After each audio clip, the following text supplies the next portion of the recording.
Bien, muy buenos días, estudiantes de cuarto de secundaria. Nos reunimos en esta sesión para trabajar los reinos de la vida. Los reinos que claramente nos deja Lynn Margulis. Acuérdense de la semana anterior, la sesión anterior, la clasificación de los reinos a partir del estudio de la taxonomía, cómo nos hemos venido aprendiendo el desarrollo y las características de cada especie y cómo es que se juntan para determinar lo que Carlos Linneo nos dejó como herencia, ¿no? Los grupos taxonómicos. Los grupos taxonómicos y a partir de los grupos taxonómicos poder identificar qué vamos a encontrar dentro de estos reinos que a través del tiempo nos los han venido dejando diferentes científicos hasta llegamos a Lynn Margulis, perdón, que es la última que nos deja la evidencia de los 5 reinos. Bien, empezamos por ejemplo aquí con lo que nos evidencia la taxonomía con sus reinos. El primer reino que vamos a encontrar durante estos procesos académicos es el reino Monera. El reino Monera. Claramente introducida el reino Monera por Ernest Haeckel, ¿cierto? Por Ernest Haeckel. Ernest Haeckel es el que nos deja el término de reino Monera como reino independiente, ¿cierto? Y recoge también la participación de Carol Bowles, que sostiene que existen dominios. Y dentro del reino Monera están los 2 dominios. Existen 3 dominios, ¿cierto? Dentro de los 3 dominios, 2 dominios corresponden al reino Monera. El dominio Archaeobacteria y el dominio Eubacteria. Eubacteria, ¿ya? Recuerden bien que el que nos deja el reino Monera en forma independiente es Ernest Haeckel, ¿no? En 1886. Y aquí tenemos evidencia de diferentes microorganismos que forman parte del reino Monera. Eso es lo que vamos a trabajar hoy día. ¿Qué más vamos a trabajar? El reino de los protistas o el reino protoctista, ¿no? El reino protista también dejado en 1886, también por Ernest Haeckel, que es el padre de una ciencia denominada ecología, ¿no? Ecología. Estos son los 3 modelos representantes del reino protoctista: la euglena, el paramecio y la ameba. ¿Dónde viven? ¿Cómo viven? ¿Qué necesitan para vivir? Esas características lo vamos a ir describiendo en el proceso de la sesión. ¿Qué más tenemos? El reino fungi. El reino fungi. Robert Whittaker es el que nos deja el término y el reino fungi claramente establecido. En 1969, Robert Whittaker, y justamente porque nos deja como evidencia el reino fungi, justamente él es considerado como el padre de la micología. La micología es una ciencia que estudia principalmente los hongos. Y como existe una gran variedad de hongos, se clasificó solo y exclusivamente como el reino fungi. El reino fungi que tenemos acá, algunos de sus representantes que lo vamos a ir describiendo en el proceso de las sesiones. Ahí tenemos 3 reinos que esperemos podamos dar algunos datos puntuales sobre estos 3 reinos. Faltan otros 2 reinos más que ya entendemos, que es el reino vegetal y el reino animal, que eso es motivo de otra reunión académica que lo vamos a ver posteriormente, ¿no? Empezamos con el reino Monera. El reino Monera, o el reino de las bacterias. ¿Qué características tienen ellas? Las características principales del reino Monera, como todos sabemos nosotros, existen 2 tipos de células, ¿cierto? Células unicelulares y células pluricelulares. En el caso del reino Monera, son unicelulares. Son microorganismos tan pequeñas que conforman solamente una célula. Solo una célula. Profesor, o sea que una célula puede vivir independientemente. Así es. Una sola célula es capaz de vivir porque puede realizar las 3 funciones básicas que lo realizamos todos, los que tenemos millones de células o los que solamente tienen una célula. Profe, ¿y cuáles son esas tres funciones básicas? Función de nutrición, función de relación y función de reproducción. Dentro de cada una de ellas vamos a encontrar muchas subfunciones. ¿Qué más? Son procariotas o determinadamente procariontes. Procariontes. ¿Qué significa pro? Pro significa falso. Acuérdese bien, pro significa falso. Cario significa núcleo. Esto implica que una bacteria tiene un núcleo falso o simplemente no tiene núcleo. Profesor, si no tiene núcleo, entonces ¿dónde está su material genético, su ADN? Está suelto, está disperso en el citoplasma. ¿Qué más tenemos? Algunas son autótrofas, dice claramente, y otras son heterótrofas. Profesor, o sea que vamos a encontrar varias bacterias ahí, sí, varios grupos, o específicamente dos grupos de organismos que pertenecen al reino Monera. Las autótrofas claramente ustedes saben que son aquellas que pueden realizar o pueden elaborar sus propios alimentos, ¿cierto? Y las heterótrofas son las que son consumidoras, no pueden elaborar nada, pueden consumir alimentos que ya están elaborados por otros organismos, ¿no? Ahorita vamos a identificar cuáles están en cada una de ellas. Algunas son beneficiosas y otras son perjudiciales porque provocan enfermedades. De hecho que sí, ¿no? Las bacterias, propiamente dicha, solamente el 1% afecta a la salud humana. Solamente el 1%. En el resto de las bacterias, digamos que no estamos dentro de su menú. No nos altera el equilibrio de nosotros. Solo ese 1% puede causar enfermedades muy fuertes, como por ejemplo la tuberculosis, ¿no? Que tiene un tratamiento muy aférrimo, ¿no? La tuberculosis, la gonorrea, el antrax, la tifoidea, ¿no? Que son enfermedades muy fuertes, pero también son muy buenas, por eso dice acá, son muy beneficiosas. Son muy beneficiosas. Nosotros tenemos flora bacteriana que nos ayuda mucho en la digestión, y si tú no lo tienes es porque sufres de diarrea constante. ¿Cómo tú recuperas esa fibra de la flora bacteriana? Consumiendo fibra, pues el arroz con fibra, con esa cascarita que debe de tener, es muy buena, consumiendo yogur probiótico para poder sembrar flora, para que esté fresca tus intestinos, sobre todo el intestino grueso, y evitar con el tiempo la colitis, el estreñimiento, ¿no? Y evitar evidentemente todo lo que tiene que ver con el cáncer al colon, ¿no? Perdón. Aquí encontramos a las bacterias propiamente dichas y a las cianobacterias. Las bacterias son heterótrofas y las cianobacterias son autótrofas, ¿ya? Aquí tenemos un representante exclusivo de las bacterias, es que es las más conocidas, las bacterias. No tiene un núcleo establecido, ¿se da cuenta? Vamos a identificar en el proceso sus partes, ¿ya? Sus partes. ¿Qué más tenemos? Empezamos por las cianobacterias. Cianobacterias. Las cianobacterias son las que antiguamente se le llamaba como las algas verde azuladas, ¿ya? Son las responsables de la fotosíntesis. Es decir, son bacterias que tienen que vivir exclusivamente en el agua. En el agua. Necesitan de agua para vivir, la humedad, ¿no? A través de ello, ellos pueden elaborar fotosíntesis. Ellos pueden elaborar fotosíntesis como los ejemplos que tenemos aquí, ¿no? De diferentes cianobacterias. Diferentes cianobacterias que han ido poblando en el mundo, ¿ya?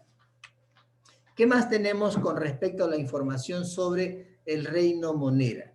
Sobre el reino Monera. La estructura bacteriana. Esta es una estructura de una bacteria con flagelo. ¿Qué tiene una bacteria? Un citoplasma. Hay que entender qué cosa.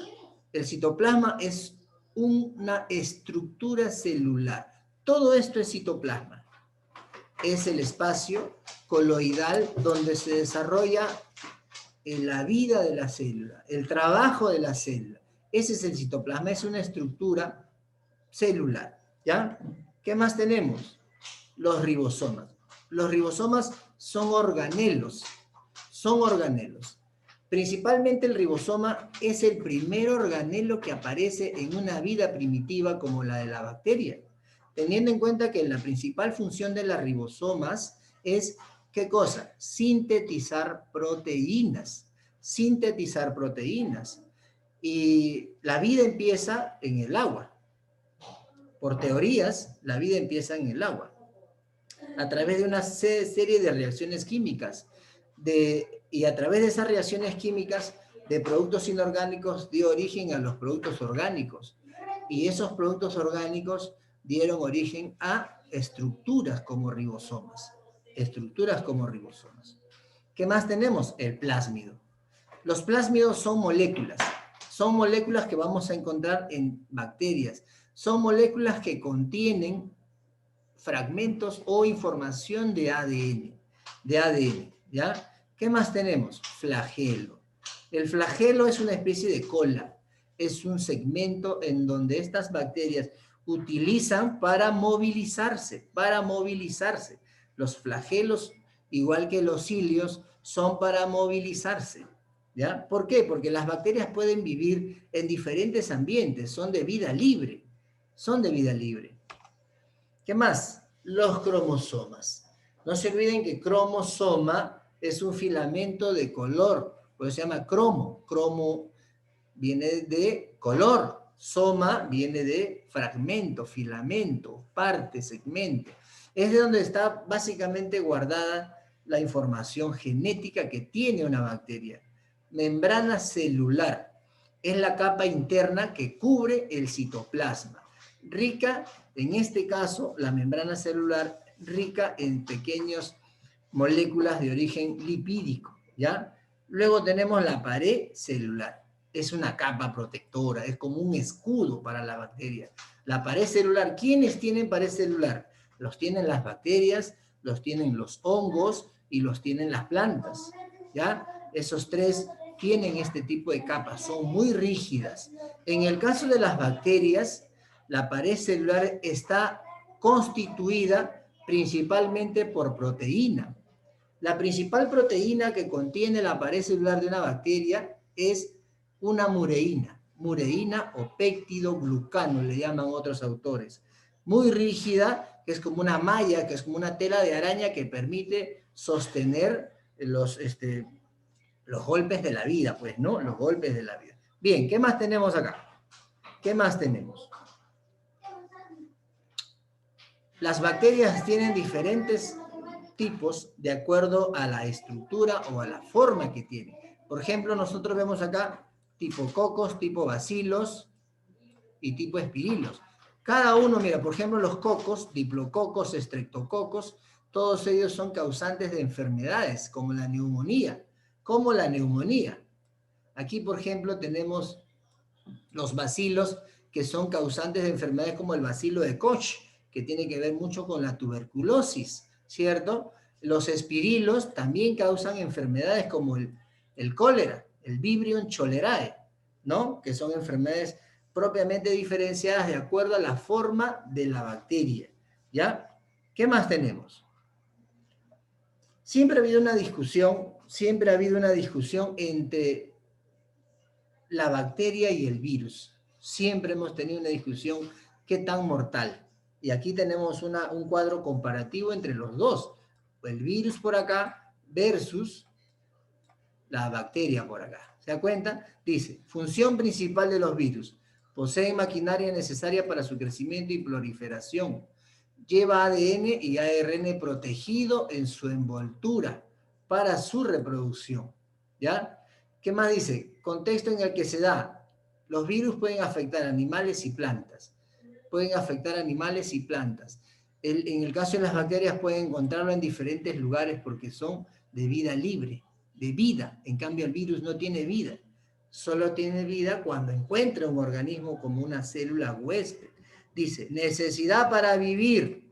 Necesita una célula para vivir, a la cual le engaña, se disfraza, se maquilla, se mimetiza. En cambio, las bacterias no, porque las bacterias son células. No necesitan de nada porque la célula bacteriana realiza sus tres funciones tranquilamente. En cambio, el virus no. Su reproducción es viral y evidentemente su reproducción es bacteriana. ¿Ya? ¿Qué más tenemos acá? Enfermedades reproducidas o producidas por bacterias. enfermedades producidas por bacterias, ¿cierto? Por bacterias. Aquí, por ejemplo, el famoso anthrax, el Bacillus anthracis, el anthrax. Ha habido mucha incertidumbre con respecto al origen del anthrax. Muchos han sostenido que es una arma biológica desarrollada evidentemente en laboratorios para sostener y combatir entre países grandes, ¿no? También tenemos el cólera que ya lo decíamos, ¿no? El Vibrio cholerae, faringitis, la neumonía, ¿no? No tiene que ver con el neumococo. La gonorrea, que es el gonococo Neisser, que es una enfermedad de relaciones sexuales, escuche bien, relaciones sexuales, hay muchas personas que son promiscuas, pues, ¿no? Son promiscuas. La salmonella tipi, aquellos que les gusta comer en la calle, hay que tener mucho cuidado, salvo que estemos inmunizados a comer los alimentos en la calle, pero la salmonella tipi siempre está presente en aquellas cremas que tienen muchos días ya de permanencia, ¿no? La tosferina, que es fiebre muy alta y estornudo, la tuberculosis, que es el bacilo de Koch. Son dentro de algunas enfermedades que nosotros conocemos, ¿no? Que conocemos que son causadas por bacterias, incluyendo la sífilis, ¿cierto? El tétano, que no está en ese grupo. ¿Qué más tenemos? ¿Qué más tenemos por acá? El reino protista. El reino protista. Sin olvidar que el reino de las bacterias también son muy importantes para el desarrollo de la industria, ¿cierto? El queso, el yogur, la cerveza, el vino, la chicha de jora, el masato, son muchas bebidas regionales o industriales que se consumen gracias a la fermentación de las bacterias. Inclusive las bacterias a nivel químico o a nivel medicinal es muy importante porque en estos tiempos se utiliza la bacteria para desarrollar insulina, ¿cierto? Para desarrollar insulina que se utiliza como un fármaco para controlar la diabetes, ¿no? La diabetes. Entramos al mundo del protista, al reino protista dejados por Ernest Haeckel, ¿no? Ernest Haeckel nos deja el reino de los protistas.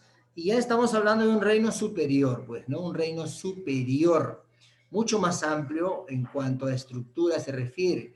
Ellos pueden ser unicelulares o pluricelulares, pero, digamos, podemos encontrar un organismo protista que está formado por varias células, pero no llegan a formar tejidos. ¿Qué significa? En la práctica, el conjunto de células forma tejidos, pero el conjunto significa que son varias células que son de la misma forma y cumplen la misma función. En este caso, estas células se han juntado, pero no les cumple los requisitos para llegar a formar un tejido, aunque sea. Por eso son pluri, pero no llegan a formar tejidos. ¿Ya? Son eucariotas. Miren, son eucariotas. Acuérdense que las moneras, el reino monera, son procariotas. Estas son eucariotas. Hay algo de evolución ahí. Por ejemplo, acuérdense bien, significa verdadero. Estamos hablando de que cario es núcleo. ¿De qué estamos hablando? De que esta célula o este grupo de células está formada por núcleos o contienen núcleo verdadero, donde vamos a encontrar en la parte interna a su ADN, ¿no?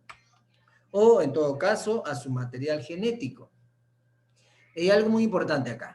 Exclusivamente los protistas son de vida acuática, que significa que no lo vamos a encontrar en la Tierra. Lo vamos a encontrar dependiendo exclusivamente del mundo acuático, el agua, donde nace la vida, Son aerobios o aeróbicos, son aeróbicos. Existen dos organismos. Acuérdense claramente que cuando la Tierra evoluciona progresivamente, no existía el oxígeno atmosférico. No había el oxígeno atmosférico. Las bacterias surgen en un ambiente donde no existía el oxígeno atmosférico. Por lo tanto, las bacterias no respiran oxígeno. Las bacterias son anaeróbicas, las bacterias. En cambio, el protista después surge Y ese después es cuando ya encontramos dentro de la atmósfera oxígeno. Y justamente estos microorganismos ya consumen el oxígeno. Claro, claro que sí, porque hay que tener en cuenta que el oxígeno atmosférico fueron dejados por las algas primitivas, ¿cierto? Que aparecieron también en el mundo acuático. Aeróbicos son organismos que consumen oxígeno del ambiente como parte de su proceso. Como parte de su proceso. Aquí tenemos, por ejemplo, a una de las conocidas, ¿no? Como la ameba, en todo su esplendor. En una gota de agua estancada pueden haber cientos de miles de microorganismos que posiblemente ustedes se acuerdan que lo hemos visto en el laboratorio, ¿no? Una de ellas es esta, ¿no? Aquí, ¿cómo se clasifican? ¿Cómo se clasifican? Dos grupos, los protozoarios y las algas. Los protozoarios y las algas. Dentro de los protozoarios están los mastigóforos, esporozoarios, arcodinos, ciliados, ¿ya? Y dentro de las algas, todos aquellos que realizan fotosíntesis. Fotosíntesis. Fotosíntesis indispensable para generar sus propios alimentos, ¿no? Sus propios alimentos. Sus propios alimentos. Jóvenes, vamos a terminar en esta parte. Aquí, por ejemplo, tenemos los protistas. Los protistas. Y aquí están, como le decía, los ciliados. El paramecium. Aquí tenemos al paramecium. Todos ellos son organismos que causan muchas enfermedades, ¿cierto? Aquí, por ejemplo, tenemos enfermedades que utilizan siempre vectores, que son insectos que llevan estas enfermedades como los mosquitos. Todos ellos son parásitos, todos ellos son causantes de enfermedades, como, por ejemplo, la malaria, el paludismo, ¿cierto? Todo lo que viene con picaduras de mosquitos, ¿no? El mal de Chagas, la chirimacha. Y en este lado tenemos lo que son las algas, ¿no? Las algas. Aquí tenemos, por ejemplo, la crisofita, que son amarillas, ¿cierto? Son amarillas. Tenemos las euglenofitas, que está la euglena. Aquí tenemos las pirrofitas que son de color fuego, son unicelulares. Aquí tenemos también las feofitas, que son pardas y son mixtas, o sea, son pluricelulares y unicelulares. Tenemos las rodofitas, que son rojas, ¿no? Que también son pluricelulares, y tenemos las clorofitas, que son las específicas en realizar fotosíntesis. ¿Cierto? Bien, aquí